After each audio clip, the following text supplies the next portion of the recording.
Kalau ngomongin oligarki, seolah-olah nggak ada habisnya.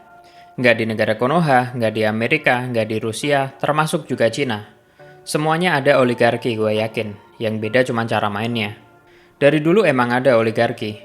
Karena oligarki ini berperan sebagai pendonor calon presiden, investor, atau bahkan penyokong ekonomi suatu negara. Ini gue lagi nggak ngomongin dari kontinen ya, karena di Amerika pun sama sebenarnya. Kalau dulu oligarki masih bergerak di balik layar, sekarang mereka ikut tampil. Apalagi beberapa dari mereka udah masuk ke pemerintahan dan ikut memerintah suatu negara. Termasuk Elon Musk yang paling terkenal, karena dia udah jadi kepala dari DOGE, atau Department of Government Efficiency. Cara kerja oligarki ini sebenarnya seperti investor. Nah, kalau investor pasti melakukan investasi, dan mungkin itulah yang terjadi. Karena kalau kita melakukan investasi, kita akan memberikan sejumlah dana dan mengharapkan ada sesuatu yang balik lagi ke kita. Dan apa itu? Banyak sebenarnya. Bisa proyek, bisa kekuasaan, atau bisa juga yang lain. Tapi satu hal yang pasti, ujung-ujungnya adalah duit. Nah, rata-rata orang terkaya di Amerika itu adalah pebisnis yang bergerak di bidang teknologi. Karena nggak mungkin orang-orang ini kaya karena kelapa sawit atau batu bara. Jelas mereka kaya dari teknologi, karena Amerika ini adalah salah satu negara dengan hak paten teknologi paling banyak di dunia. Dan kalau manufaktur mungkin udah kalah sama negara lain, seperti Cina contohnya. Mereka bikin barang-barang manufaktur termasuk tekstil, elektronik, dan yang lain-lain, dan sekarang mereka bahkan udah jadi penghasil mobil listrik nomor 1 di dunia. Balik lagi ke Amerika, dari perusahaan teknologi ini kita mungkin kenal yang namanya Bill Gates, Jeff Bezos, Larry Ellison, dan juga founder dari OpenAI yang bernama Sam Altman, dan mungkin masih banyak lagi. Nah, sekarang pertanyaannya, kenapa orang-orang kaya ini mendukung Donald Trump? Dan bahkan sebagian udah masuk ke dalam pemerintahan. Tidak lain dan tidak bukan, ini adalah karena AI, dan sepertinya momennya sangat pas. Seperti gayung bersambut, Donald Trump punya kebijakan yang namanya America First, yang artinya semua kepentingan Amerika harus didahulukan. Dan kalau kita lihat berita sekarang ini, Amerika lagi panas-panasnya sama Cina, akibat perang dagang. Karena sebenarnya, perang dagang itu bukan terjadi akhir-akhir ini, tapi udah terjadi beberapa tahun yang lalu. Tapi yang kelihatan paling ngegas di antara calon presiden Amerika Serikat, ya tentunya adalah paman Trump. Nah, momen inilah yang dilihat oleh para pebisnis sebagai kesempatan, karena bisnismen selalu melihat peluang. Terus apa hubungannya Donald Trump, perusahaan teknologi, dan juga AI? Yuk kita bahas lebih dalam.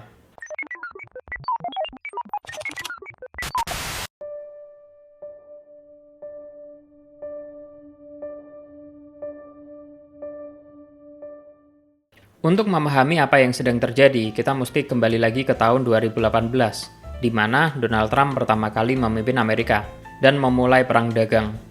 Pada saat itu, yaitu masa kepemimpinan pertama Donald Trump.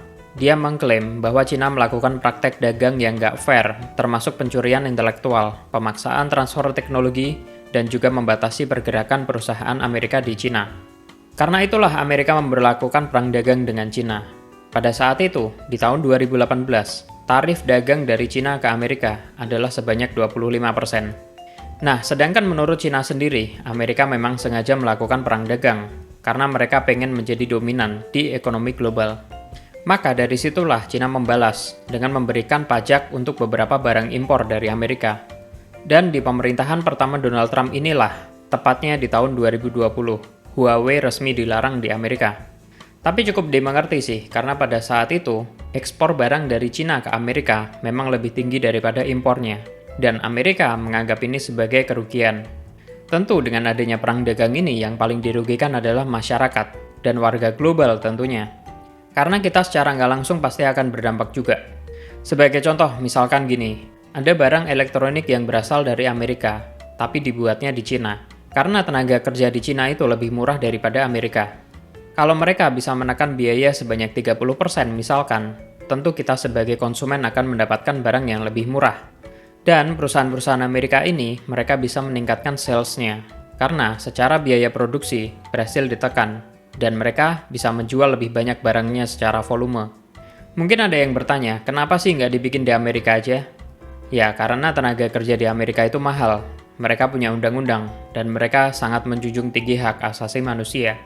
Dan itulah sebenarnya yang dipengenin sama paman Trump. Semua manufaktur balik lagi ke Amerika. Barang mahal nggak apa-apa, yang penting ini made in Amerika dan kualitasnya terjamin. Seperti itulah kira-kira impiannya paman Trump. Tapi kalau misalkan warga Amerika mau digaji setara dengan gaji Cina, ujungnya pasti demo besar-besaran. Dan kalau kita lanjut ke tahun 2021, yaitu ketika Joe Biden terpilih sebagai presiden, sebenarnya kondisi dari perang dagang ini nggak semakin membaik.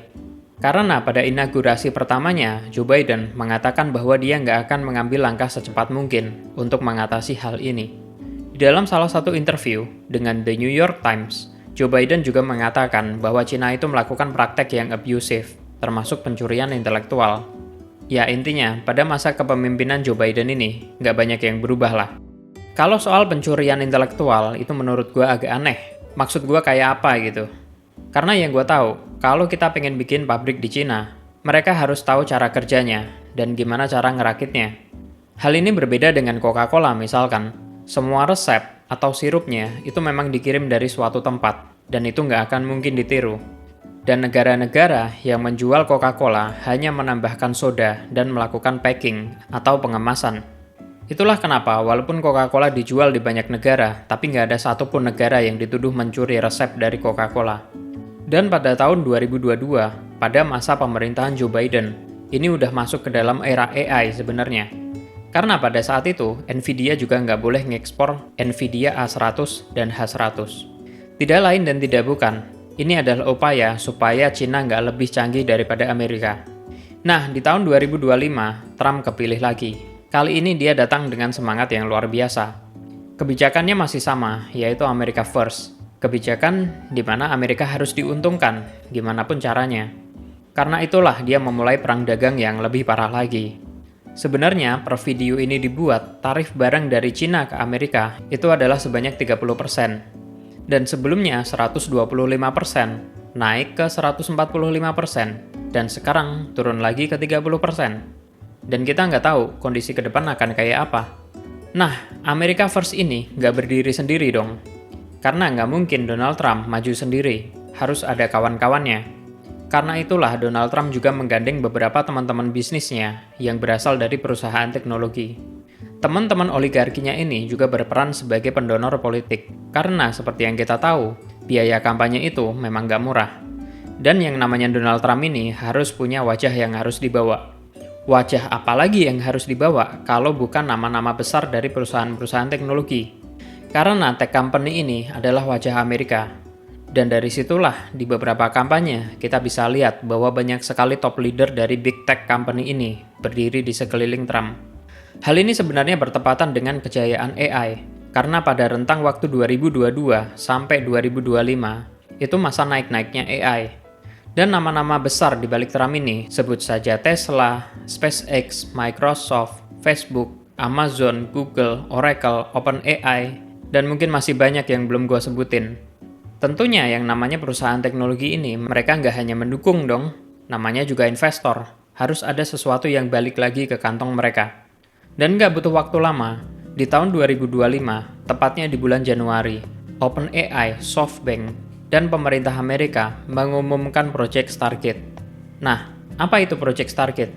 Singkatnya, Project Stargate ini adalah proyek investasi 500 miliar dolar dalam kurun waktu 4 tahun untuk membuat infrastruktur AI. Proyek ini sebenarnya terdiri dari banyak pihak, termasuk Oracle, Microsoft, dan Nvidia. Dan tentunya ini akan membuat lapangan pekerjaan sebanyak ratusan ribu pekerjaan. Proyek pembangunan data center ini akan dijalankan di Texas, di mana 10 data center sudah dibangun. Nah, lalu apa tujuan dari Project Stargate ini? Secara umum, proyek ini didesain untuk memaintain Amerika sebagai pemimpin global dalam industri AI.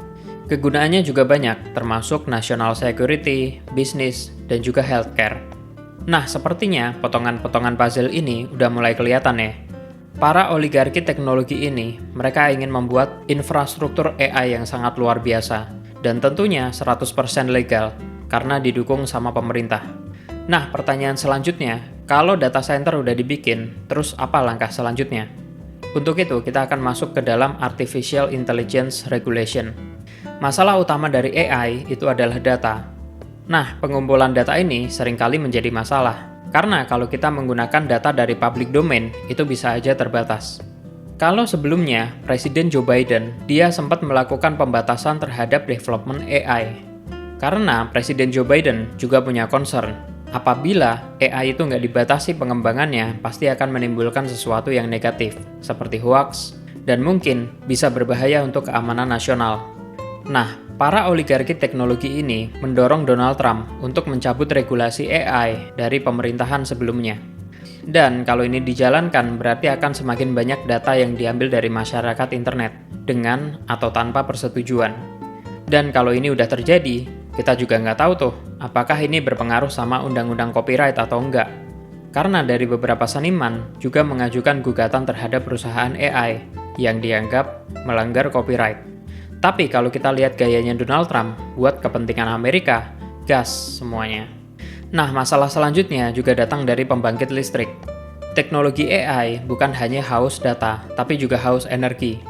AI ini membutuhkan tenaga yang luar biasa besar, terutama pada proses training. Karena yang namanya AI ini nggak langsung canggih, tapi harus di-training dulu. Sebagai contoh, komputasi yang dilakukan oleh OpenAI untuk mentraining data GPT-1 di tahun 2018 itu adalah sebanyak 18.000 teraflops. Dan ketika GPT-4 diluncurkan, kira-kira 5 tahun kemudian adalah sebanyak 21 miliar teraflops.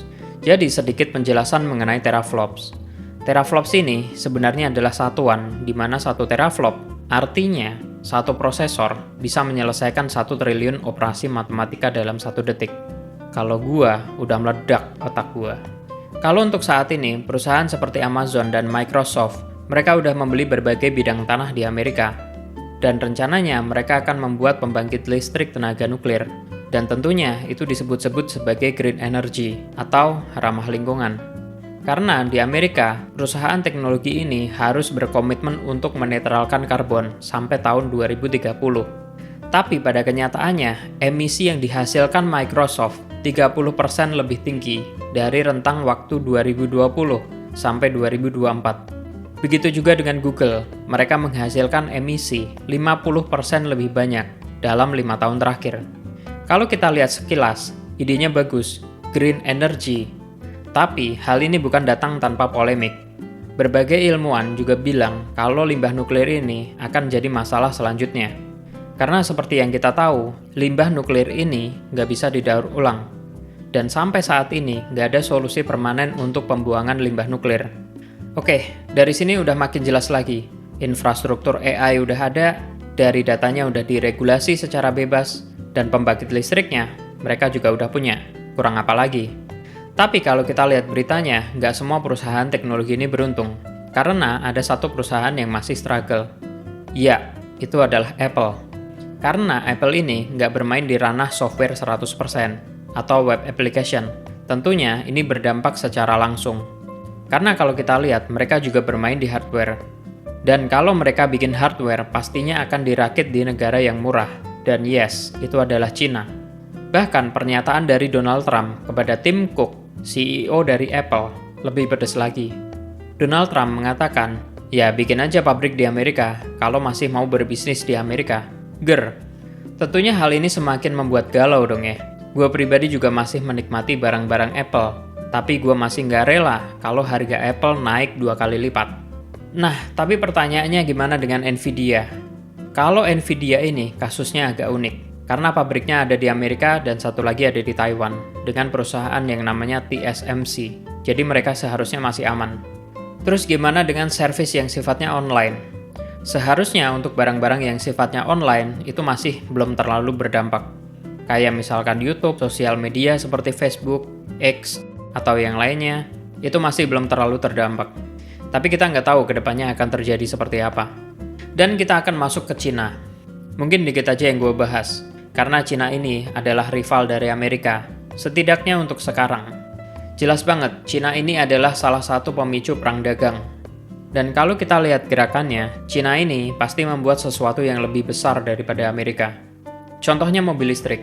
Kalau kita mau lihat mobil listrik, mungkin sekitar 2022, yang jadi top of mind adalah Tesla. Tapi sekarang, mungkin BYD. Terbukti dengan penjualan BYD, itu lebih tinggi dibandingkan Tesla. Dan kalau kita lihat gayanya Cina, mereka emang pol banget kalau mau bikin sesuatu. Terus juga, beberapa bulan yang lalu, kita dikejutkan dengan kehadiran AI dari Cina yang bernama DeepSeek. Kalau OpenAI itu 100% private, DeepSeek malah dijadikan open source. Ini tentunya adalah sebuah ejekan untuk Amerika. Dan kalau kita lihat dari papernya, DeepSeek ini cukup canggih, karena dia bisa menghasilkan data yang lebih akurat dengan power yang lebih sedikit. Power ini maksudnya adalah seperti chip atau GPU yang bisa digunakan untuk pengembangan DeepSeek. Sebagai contoh, kalau di Amerika, mereka menggunakan NVIDIA dengan seri yang paling tinggi. Sedangkan untuk yang di Cina, mereka pakai versi yang sedikit di bawahnya. Nah, kalau udah seperti ini, sepertinya kita udah dibawa ke masa-masa perang dingin. Kalau dulu, negara berlomba-lomba, siapa yang nyampai bulan pertama kali. Tapi kalau sekarang, dengan teknologi. Kalau di video sebelumnya, gue udah sempat bikin video tentang Palantir, yaitu satu perusahaan yang menggunakan teknologi AI untuk militer. Dan jangan-jangan Cina dan Rusia juga udah nyampe ke situ. Sejujurnya, amit-amit, kalau perang harus terjadi, gue juga nggak tahu bentuk perangnya jadi seperti apa. Nah, pertanyaannya, posisi kita di mana? Karena sebenarnya kalau kita lihat sekarang, berteman dengan siapapun itu bisa beresiko. Kalau kita terlalu dekat dengan Cina beresiko, begitupun juga dengan Rusia atau Amerika. Tapi ada pepatah kuno mengatakan, kalau ada dua gajah yang berkelahi, yang terinjak adalah rumputnya. Nah, minimal kita tanaman agave lah, atau lidah buaya gitu. Kan tajam tuh ya, diinjek sakit. Tapi minimal kayak gitu dulu deh. Kalau gua tersakiti, lo pasti terluka. Asik. Di video selanjutnya, gue bakal menjelaskan apa aja keresahan dari AI. Itu aja mungkin di video kali ini. Kalau teman-teman punya pendapat atau komentar, silahkan tulis di kolom komentar. Terima kasih dan sampai jumpa.